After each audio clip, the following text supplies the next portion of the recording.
Good morning, students. Today I am going to continue the lesson Decolonization in Africa.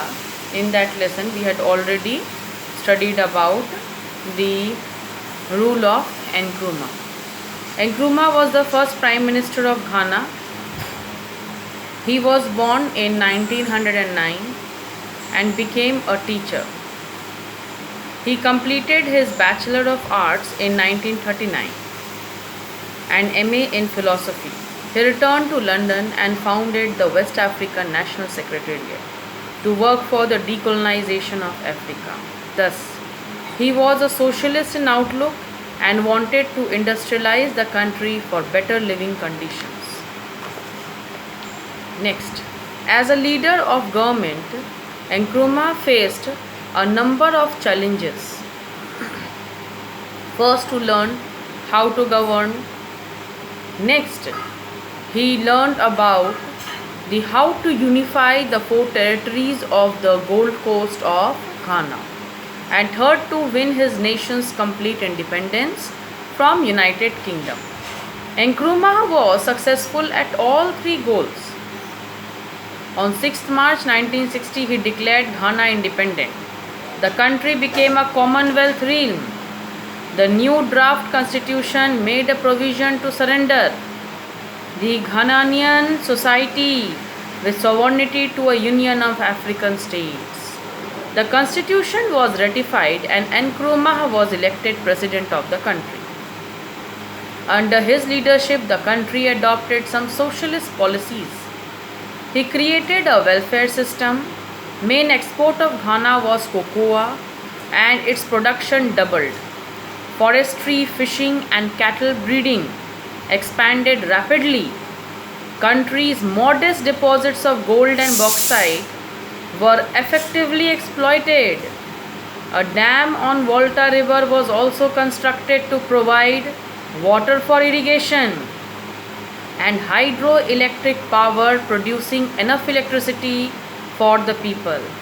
Government funds were also spent for village projects in which the village people built roads and schools. Free health care and education was introduced. Nkrumah also gained prestige and internationally he strongly supported the Pan-African movement also. Why was Nkrumah overthrown? Nkrumah tried to introduce industrialization very quickly, and for this he borrowed huge amount of capitals from abroad, hoping to balance the budget from increased exports. He reasoned that if Ghana escaped colonial trade, reducing the dependence of foreign capital. Actually, he wanted to expand the economy, he wanted to expand the industrial policies. Nkrumah slowly started to abandon the parliamentary form of government also in favor of one-party system and personal dictatorship. This was probably the most important reason of his downfall. From 1958, Nkrumah's regime became increasingly authoritarian. After gold miners' strike of 1955, he introduced the Trade Union Act, and this made the strikes illegal because in his opinion it went against the idea of rapid industrialization. And Preventive Detention Act also to suppress his opponents. Thus, what was the ultimatum result? The prisoners were often held without any trial. They were arrested without any trial cases. The Detention Act soon made his administration very much unpopular. Some of his associates used the law to arrest innocent people and to capture their business assets. Nkrumah's advisors became reluctant to question the policies. When railway workers went on strike in 1961, Nkrumah ordered the leaders of strike and opposition leaders to arrest under the Trade Union Act. He justified his actions on the ground that the opposition parties were based on tribal differences and were not constructive and wanted more powers in their own areas. Moreover, they had no experience of working in a parliamentary system. In 1964, he amended the constitution, which made CPP the only legal party. Thus, on this action, the amendment thus transformed Nkrumah's presidency into a de facto legal dictatorship. The opposition leaders were arrested and imprisoned for up to 5 years. Even the most respected opposition leaders, J.P. Danker, was arrested and he died in prison only. In 1964, all parties except Nkrumah's own party were banned, and even the trial cases were also extinct. So his rule was only going on. Henceforth, what began? To build up his image as father of the nation. So Nkrumah wanted Ghana to have modern armed forces. So he acquired aircraft and ships and introduced all type of restrictions on the people. He also gave support to rebels fighting against the government of Rhodesia, now which is Zimbabwe, which had declared independence from Britain in 1965. Thus began the fall of Nkrumah, because as he became unpopular, people started to neglect his policies also. People started to boycott his policies. People were not satisfied with his policies. All these and the fact that he had acquired with huge amount of personal fortune through corruption was too much for the army. On 24th February 1966, while he was on a state visit to North Vietnam and China, his government was overthrown in a military coup led by Emmanuel Kazi Kotoka and National Liberation Council. Nkrumah never came back to Ghana. He lived in exile as a guest of president.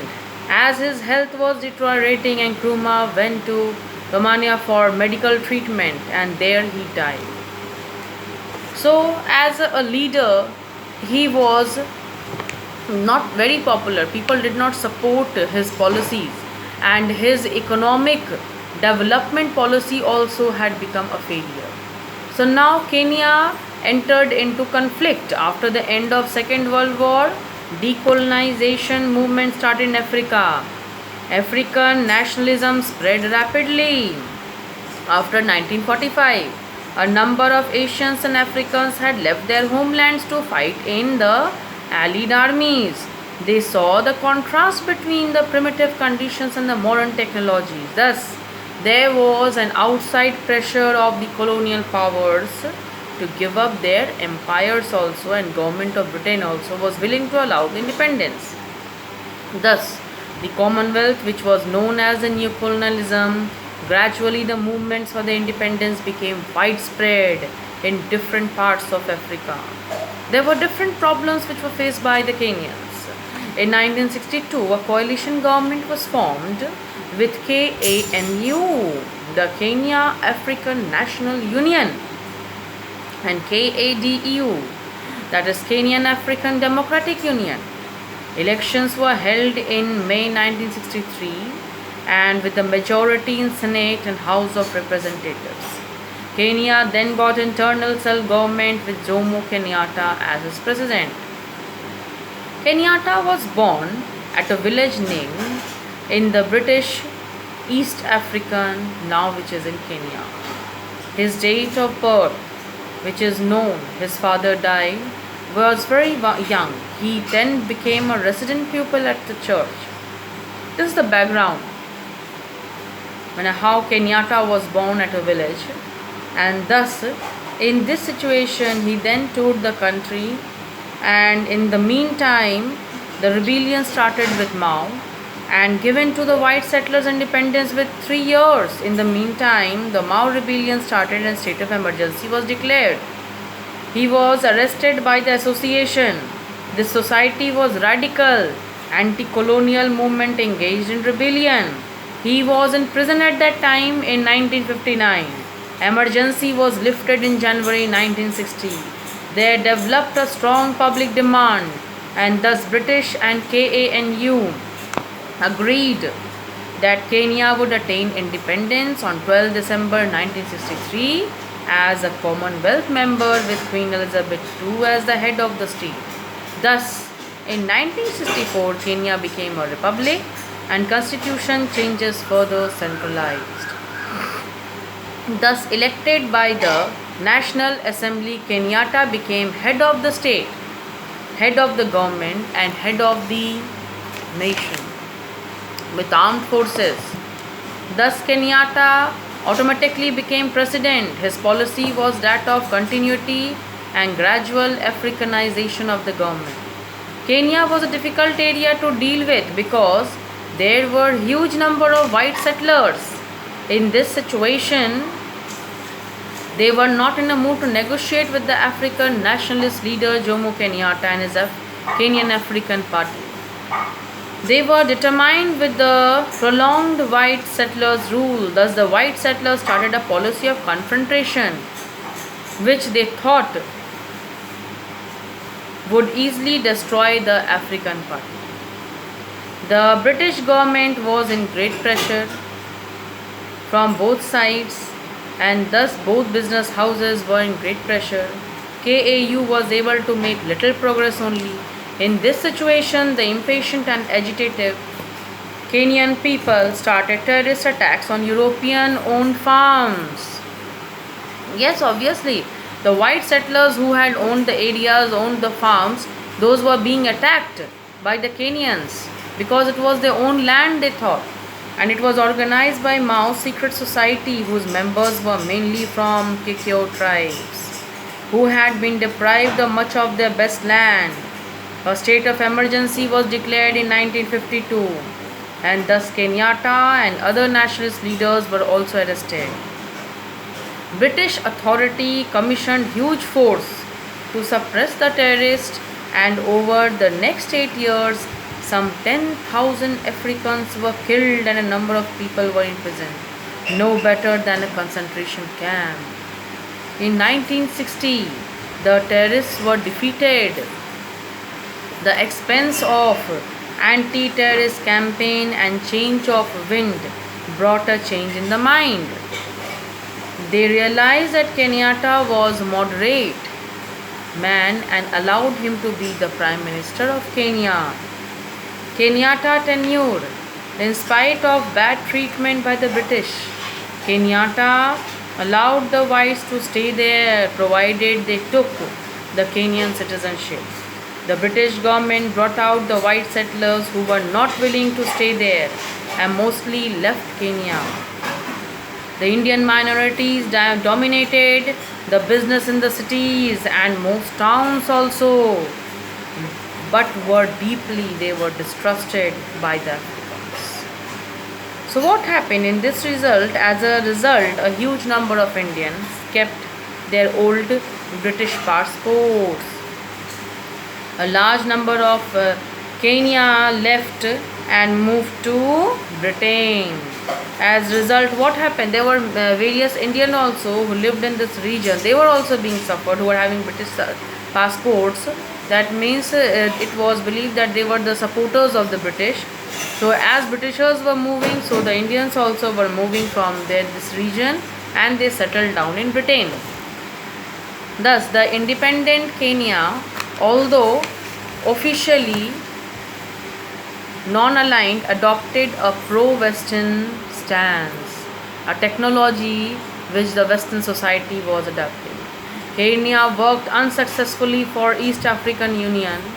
The proposal to unite Kenya, Tanzania and Uganda did not get the approval. The three nations formed a loose East African community, and in 1967 this organization collapsed. Officially it dissolved in 1984. Thus, in this situation, once the power of Kenyatta gradually changed from radical nationalists to conservative bourgeois politicians. In 1960, what happened? Elections of Kenyatta were banned and other political parties also for all the intents. Thus, Kenya became one party state. 1960, he again became the president of further term, and thus, as a result, other tribal leaders became unhappy and opposition became more and more strong. Social tension also increased due to rapid population growth, high unemployment rate, and disorders in the cities also started. The blacks also expressed their discontent as most of the privileges were enjoyed by the ancients and the Europeans. During this time, Kenyatta died on 22nd August, and the Vice President Daniel Moi became the president of the country. So hence, in this struggle phase which the Ghana and the Kenyans they all faced, in this situation was mainly actually to throw the British power authority from their region, at the end in which they were successful also, and thus they got the full pure their own Kenyan region, their own Ghana region. Your worksheet questions have also been given to you, so and answers also, so solve it and try to read the lesson also, and the questions which are related to it I will give you as worksheet to solve also. Okay, thank you.